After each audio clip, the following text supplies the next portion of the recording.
I think it was Tony Robbins that said, if you don't have 10 minutes for yourself, you don't have much of a life. And I fully agree. You have to be able to carve out this time for yourself. 10 minutes outside. Outside gets you that fresh air. Maybe you get to connect with a neighbor. You get to see your environment, see your surroundings, feel your feet on the pavement, on the dirt road, on the chip trail, wherever it is.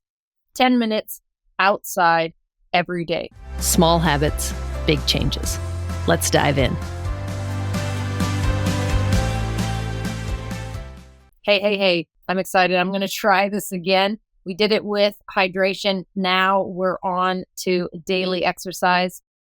This is a second table leg, and I have it in order of how easy it is. So we started out on the last episode. You can catch hydration and how you can get hydrated and get some good healthy habits going there. Today, we're going to talk about daily exercise and what I deem as daily exercise in relation to my stable table, which is my wellness system that I've created over the last 25 years. It's 10 minutes of walking outside every day. Doesn't get any simpler than that. Every element of that has a vital piece of it that really is going to come back to be beneficial down the road. I'm not going to go deep into why it is, but we all know that walking is really helpful. It's good for lots of things. It's good for our physical health. It's good for our emotional health. It's good for our psychological health. It's good for our spiritual health. Be outside, connect with nature, even if you're just outside on the pavement walking to your mailbox. It counts. 10 minutes is what we want. It's kind of like an old story I heard once, how to get your kid to floss their teeth. After much negotiation, which I've experienced firsthand, and it's not going well, you just suggest this. Okay, fine. You don't have to floss your teeth. Just choose one tooth and floss around that one. That's it. Just the one. So what happens, obviously, for kids, they probably just floss the one. But for most people starting habits, like once you get in there, you might as well keep going. I mean, it just makes sense. It's efficient. See it at its finest right there. So we start with 10 minutes. Certainly you can do more, but honest to goodness, do what you can maintain every single day. That's the daily part, the commitment that you make to yourself to put every other priority aside and really focus on yourself. This is big for the moms with young kids out there. It's probably the easiest, but I want you to wrap your head around a shift around it, that it's more for you than it is for the child. We're all out pushing strollers, kid falls asleep, thank goodness. That's your time right then. That's your time. I want you to embrace that you're actually doing that for yourself, because as a mom, what we know sensibly, logically, is that the better we take care of ourselves, the better that we can take care of those we love. So I want to encourage all of the moms out there. You're already walking with a stroller.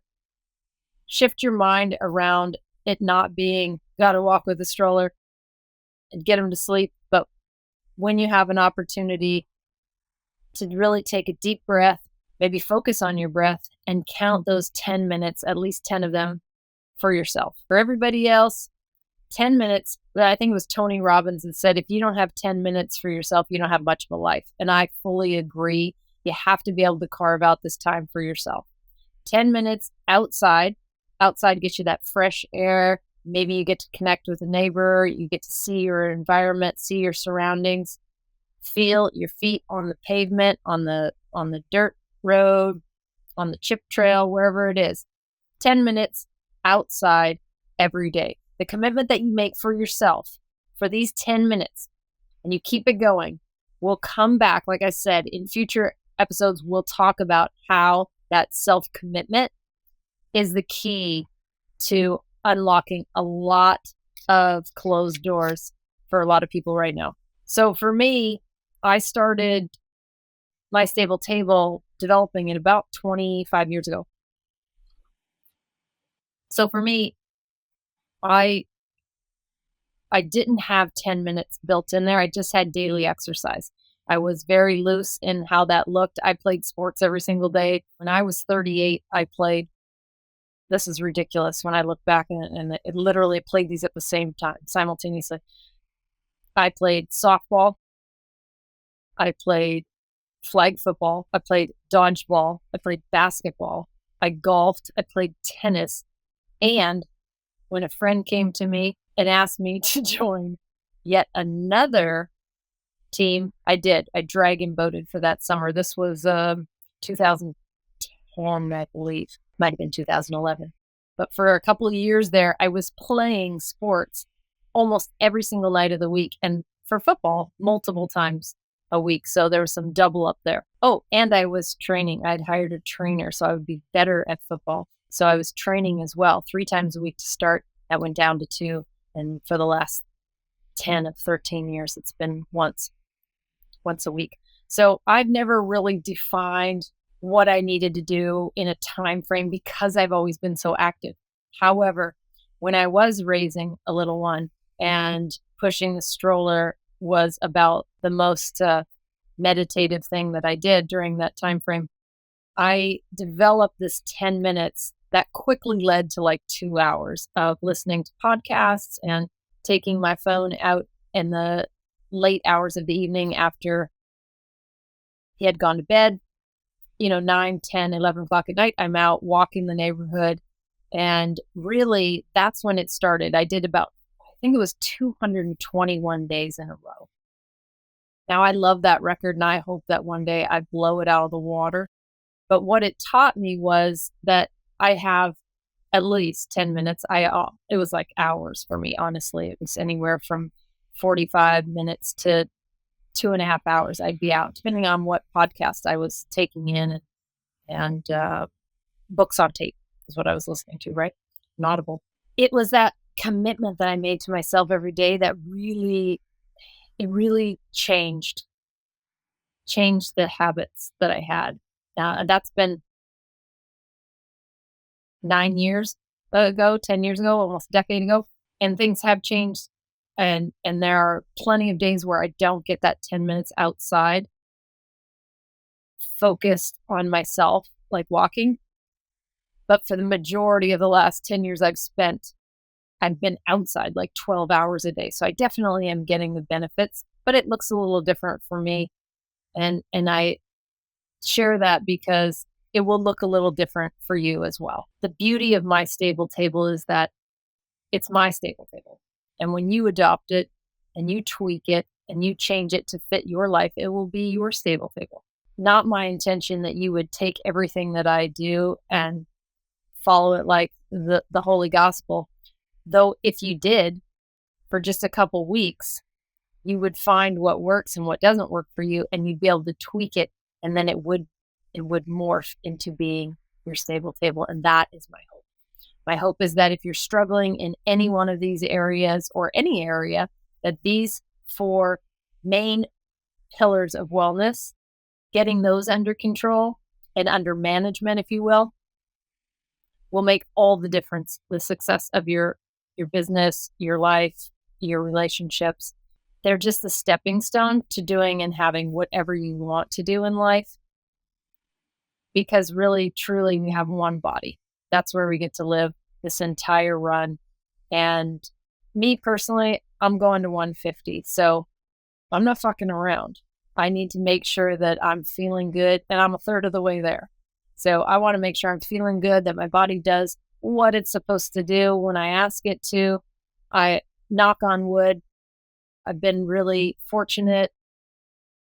I've surrounded myself with a few small people that keep an eye on me, and I've managed these healthy habits for nearly, going on 3 decades now, and I feel great. I have great energy. I wake up in the morning with as much energy as I go to bed at night, very active. My body works. I don't have any aches and pains.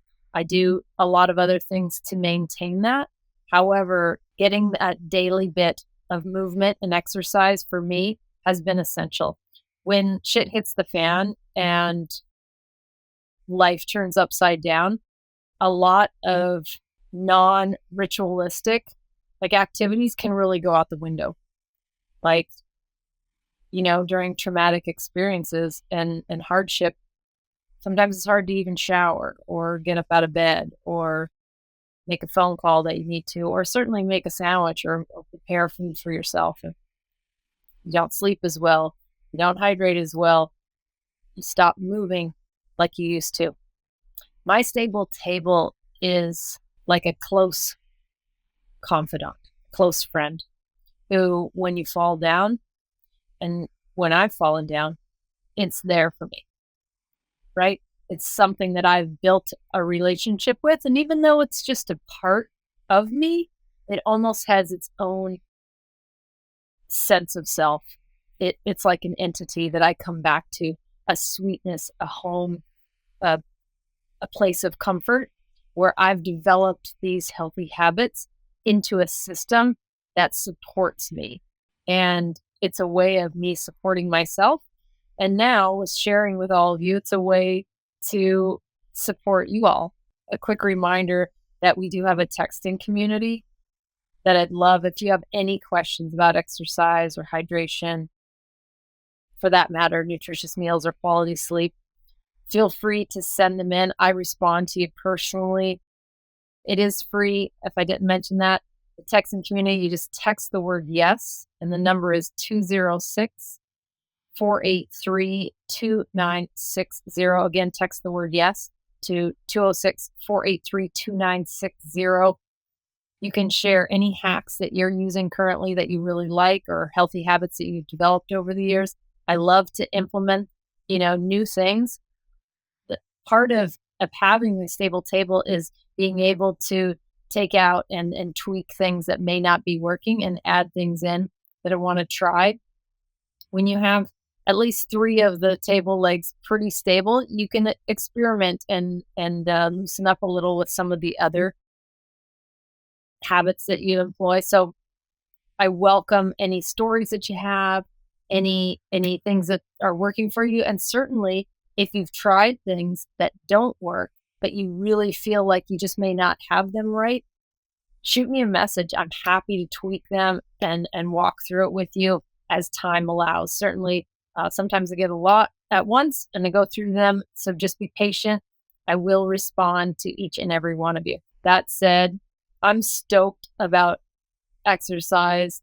I really would probably rename it as daily movement, to be honest, because I think exercise has a stigma around it a little bit. This is not about building muscles.